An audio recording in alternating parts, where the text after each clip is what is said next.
Tahukah Bapak Ibu jemaat Tuhan, kalau harimau putih, ya kita kan mengenal ya harimau putih, adalah sebenarnya harimau oranye yang mengalami mutasi atau kelainan genetik. Jadi secara sederhana mutasi adalah perubahan sifat, kualitas atau bentuk dalam diri sesuatu atau seseorang.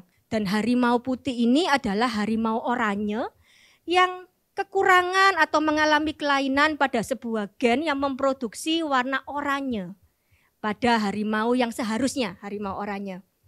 Dan jarang sekali terjadi, diperkirakan hanya 1 dari 1000 harimau di alam liar yang mempunyai mutasi atau kelainan genetik seperti ini. Nah, walaupun unik, cantik gitu ya, kita lihat harimau putih ini kayaknya cantik ya, putih gitu ya, pengaruh skincare mungkin. Nah, sebenarnya warna putih ini tidak mempermudah mereka untuk hidup di alam liar. Justru karena warnanya putih mencolok ketika mereka berburu mangsa, lebih cepat ketahuan daripada harimau berwarna orange yang memang secara warna itu bisa berkamuflase di alam liar yang adalah habitat natural mereka. Akibatnya harimau putih ini jadi lebih sulit untuk mendapatkan mangsa. Ketika dia mengejar kijang misalnya, ngejar kambing misalnya, ngejar apapun, lebih gampang ketahuannya gitu. Menyulitkan untuk mereka hidup di alam liar. Nah, harimau putih juga karena mutasi genetik mereka ternyata lebih gampang sakit Bapak Ibu jemaat Tuhan daripada harimau orange. Oke, nah kisah harimau putih ini akan saya jadikan ilustrasi sepanjang khotbah hari ini. Bukan karena ini adalah acara yang membahas binatang gitu ya, tapi karena ilustrasi ini saya pikir mempermudah kita semua untuk mendapatkan pemahaman. Dan khotbah saya hari ini berjudul The One and Only, satu-satunya. Saya berdoa teman-teman di sini, Bapak Ibu jemaat Tuhan yang sudah mengenal Tuhan akan semakin teguh berpegang dalam iman percaya kita kepada Tuhan, akan semakin dikuatkan dan kita mengerjakan dengan hati-hati keselamatan tersebut. Sedangkan yang belum mengenal Tuhan sepanjang bulan ini, mulai hari ini akan mengenal Tuhan. Yohanes 14 ayat 6 berkata demikian. Kata Yesus kepadanya, akulah jalan dan kebenaran dan hidup. Tidak ada seorang pun yang datang kepada Bapa kalau tidak melalui aku. Lanjut ke Yohanes 10 ayat 9. Alkitab mengatakan seperti ini, akulah pintu. Barang siapa masuk melalui aku, ia akan selamat. Dan ia akan masuk dan keluar dan menemukan padang rumput. Nah, Bapak Ibu jemaat Tuhan, kita semua punya cerita ya, bagaimana kita menjadi Kristen. Ada yang memang dari sejak kandungan mama dikondisikan menjadi seorang Kristen, ya kan? Tapi ada juga yang menjadi Kristen karena pernikahan. Karena alasan-alasan lain, mungkin pekerjaan gitu ya, yang mengharuskan kita, menguntungkan kita kalau kita menjadi seorang Kristen. Atau mungkin karena petugas kelurahan dulu salah catat gitu ya, kita bilang kita agamanya apa, ternyata tercatatnya Kristen, Bapak Ibu jemaat Tuhan. Ada juga yang mengalami hal-hal supranatural. Tuhan sendiri hadir melalui mimpi, memang memberikan arahan yang jelas untuk kita percaya kepadanya. Apapun itu, ketika kita sudah menjadi Kristen saat ini, apapun alasannya Bapak Ibu jemaat Tuhan, ketika kita sudah jadi Kristen saat ini, rugi sekali kalau kita tidak mengenal intisari kekristenan, yaitu Tuhan Yesus sendiri dan karya penebusannya untuk kita. Setuju dengan saya? Apapun alasannya, dulu karena menikah lah atau apalah, selagi kita sudah menjadi seorang Kristen, mari kita berikan diri kita untuk sungguh-sungguh mengenal Tuhan dan karya keselamatannya dalam hidup kita. Dan hari ini pertama-tama saya akan mengulang 3 prinsip dasar keselamatan, supaya kita punya pemahaman yang sama. Saya percaya mungkin ada yang belum pernah dengar sama sekali, atau mungkin perlu disegarkan, atau mungkin punya pemikiran yang kurang tepat sebelumnya. Sekali lagi memakai ilustrasi harimau putih tadi, enggak apa-apa ya, jangan bosen. Pokoknya kita hari ini akan bahas harimau putih. Oke, prinsip keselamatan pertama. Dosa Adam dan Hawa, manusia pertama, menyebabkan semua manusia berdosa dan hidup menanggung akibat dosa itu seumur hidup mereka. Nah, Bapak Ibu jemaat Tuhan, kalau hari ini kita lihat secara warna ada 2 macam bentuk harimau di dunia ini. Ada harimau putih, masih ada harimau orange. Ya kan, harimau orange lebih banyak diketemukan di alam liar. Walaupun memang kita bisa ke kebun binatang untuk lihat, tapi jauh lebih banyak populasi mereka di alam liar. Nah, harimau putih yang saat ini kita lihat tidak ada yang diketemukan di alam liar. Harimau putih terakhir yang diketemukan di alam liar sudah ditembak mati tahun 1958. Jadi kalau kita ke kebun binatang, kita lihat harimau putih yang ada, semua adalah hasil penangkaran manusia, diternakkan, dibiakkan. Oke? Nah, tapi kita bisa lihat tuh, ada harimau orange, ada harimau putih. Dan tadi saya sudah sampaikan, harimau putih adalah harimau orange yang mengalami mutasi atau kelainan genetik. Di dalam diri kita semua yang di ruangan ini maupun yang tidak di ruangan ini, semuanya adalah manusia berdosa, Bapak Ibu jemaat Tuhan. Kenapa demikian? Kok bisa sih? Aku kan kalau seandainya harimau, aku kan bisa jadi nih keturunan harimau orange, aku kan bukan harimau putih ya. Nah, masalahnya Bapak Ibu jemaat Tuhan, ketika dosa mencemari genetik kita, ini saya pakai ilustrasi ya untuk mempermudah aja ya. Dosa masuk ketika cuman ada 2 orang satu-satunya manusia pertama di dunia ini, yaitu Adam dan Hawa. Dan Adam dan Hawa ini dalam tubuh dosa, ketika mereka tercemari oleh dosa itu, seketika itu juga harimau orange ini menjadi harimau putih, Bapak Ibu jemaat Tuhan. Dan sepasang harimau putih ini melahirkan anak, kemudian melahirkan anak lagi, anaknya melahirkan anak lagi, sampai kepada kita, semuanya adalah anak dari harimau putih. Nah, Bapak Ibu jemaat Tuhan, tolong jangan salah sangka gitu ya. Saya tidak bilang kita ini harimau gitu ya. Apalagi nanti arahnya ke siluman-siluman gitu, bukan seperti itu Bapak Ibu jemaat Tuhan. Tapi pakailah ilustrasi ini. Harimau yang lahir dari papa dan mama harimau putih pasti 100% menjadi harimau putih. Pasti Bapak Ibu jemaat Tuhan. Ketika kita, apapun warna kulit kita, suku bangsa ras kita, berbeda warna rambut, kita semua kalau ada yang cukup punya waktu untuk melihat pohon kehidupan kita semua akan berasal dari root yang sama, yaitu dari garis keturunan Adam dan Hawa yang telah menjadi harimau putih, Bapak Ibu jemaat Tuhan.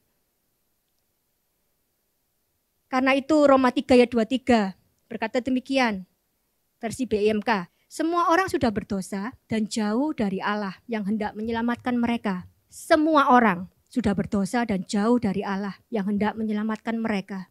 Harimau putih tidak bisa tidak. Ketika mereka berkawin, mereka pasti punya anak berwarna putih. Dan anak berwarna putih ini membawa kelemahan genetika, lebih gampang sakit. Dan karena warnanya putih ini, sulit sekali untuk mereka bertahan di alam liar. Tadi saya sudah sampaikan. Demikian juga kita, Bapak Ibu jemaat Tuhan, salah satu akibat dosa, kita tidak bisa tahan dengan kekudusan dan hadirat Tuhan yang seharusnya menjadi habitat natural kita. Ada amin Bapak Ibu jemaat Tuhan. Kalau kita lihat harimau putih gitu ya, dan kita bilang, cantik sekali harimau putih ini ya, lebih baik jadi harimau putih daripada harimau orange. Bapak Ibu jemaat Tuhan misalnya nih ya berpikir seperti itu. Atau ada harimau putih nih yang lihat harimau orange terus dia berpikir lebih cantik aku, lebih unik aku gitu ya. Pasti karena harimau putih itu tidak tahu apa rencana Tuhan untuk harimau yang ada di dunia ini. Tidak ada raja hutan yang adalah harimau putih, Bapak Ibu jemaat Tuhan.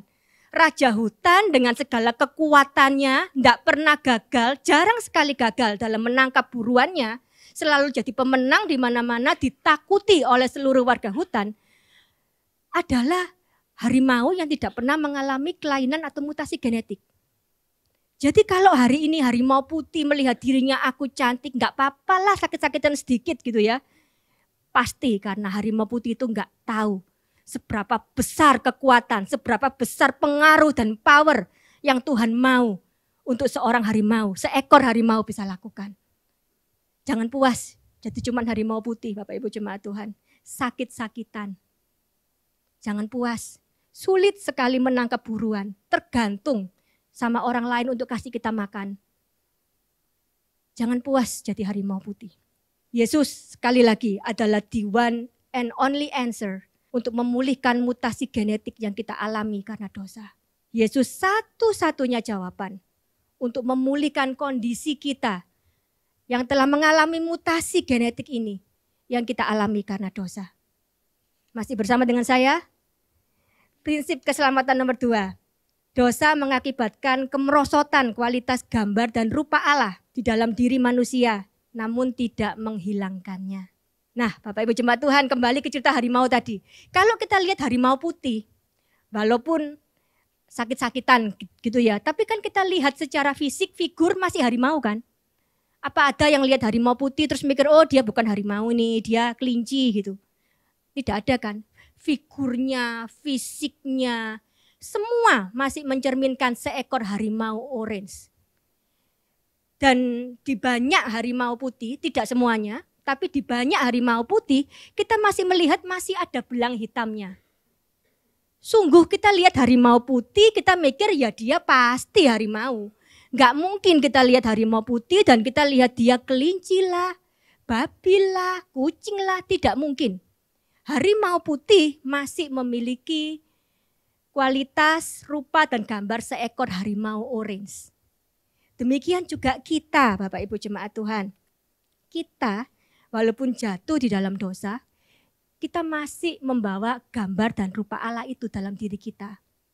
Walaupun kualitasnya jauh lebih merosot daripada apa yang Tuhan rancangkan, hembuskan dalam diri kita. Nah, Bapak Ibu jemaat Tuhan, kita bisa lihat ya, bagi beberapa orang atau mungkin banyak orang yang kita kenal. Kenapa sih orang ini kok baiknya setengah mati? Punya welas asih yang ngalah-ngalahi orang Kristen. Kalau ada bencana langsung gitu ya, apa yang bisa aku bantu? Doa, daya, dana, semua dikucurkan. Tapi dia bukan orang Kristen loh, banyak enggak? Atau mungkin kita lihat orang-orang yang suka sekali menolong gitu.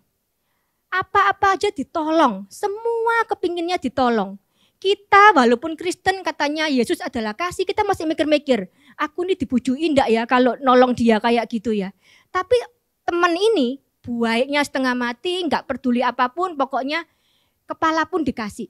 Kalau dia sudah percaya sama orang itu.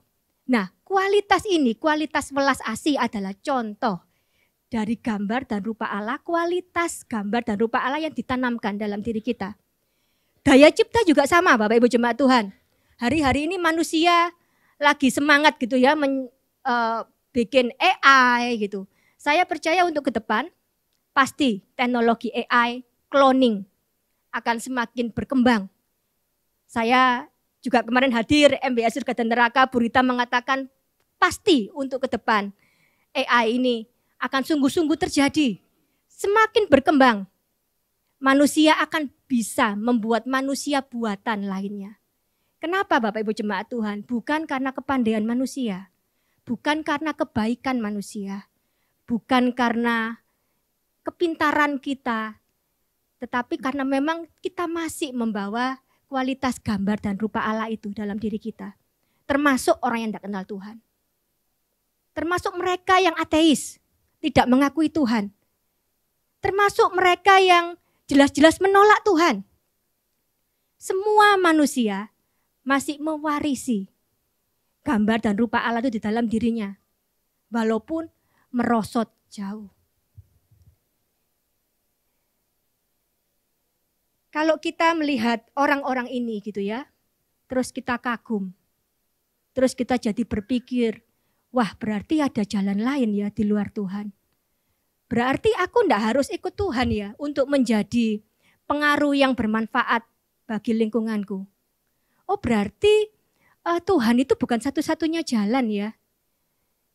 Hanya karena kita melihat orang-orang ini baik, terus kita mengagumi mereka. Kita mengikuti jalan hidup mereka. Maka sesungguhnya kita disesatkan Bapak Ibu jemaat Tuhan. Karena mereka bisa seperti itu karena memang masih ada belang hitam yang dari Tuhan untuk mereka. Saya percaya Bapak Ibu jemaat Tuhan bahwa Yesus the one and only answer untuk memulihkan gambar dan rupa Allah yang sempurna pada diri kita. Kita mau kan Bapak Ibu jemaat Tuhan? Jadi orang-orang yang punya gambar dan rupa Allah yang sempurna itu. Kalau sekarang kita lihat si A, si B sudah kagum. Bayangkan kalau kualitas itu tidak merosot. Luar biasa Bapak Ibu jemaat Tuhan. Prinsip ketiga, apapun usaha manusia tidak mungkin melepaskan manusia dari dosa dan akibat dosa itu. Seumur hidup kita akan terikat dengan dosa itu, bahkan akan semakin buruk di hari-hari terakhir. Masih kembali ke ilustrasi harimau putih tadi.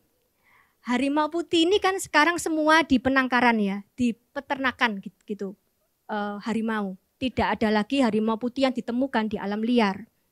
Karena dua sebab tadi, mereka lebih gampang sakit, yang kedua mereka juga sulit berburu.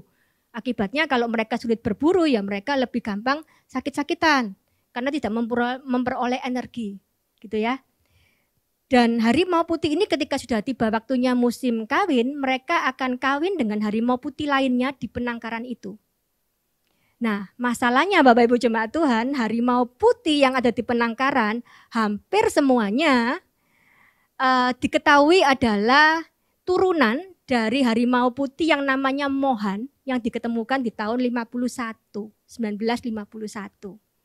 Karena itu mereka melakukan perkawinan sedara.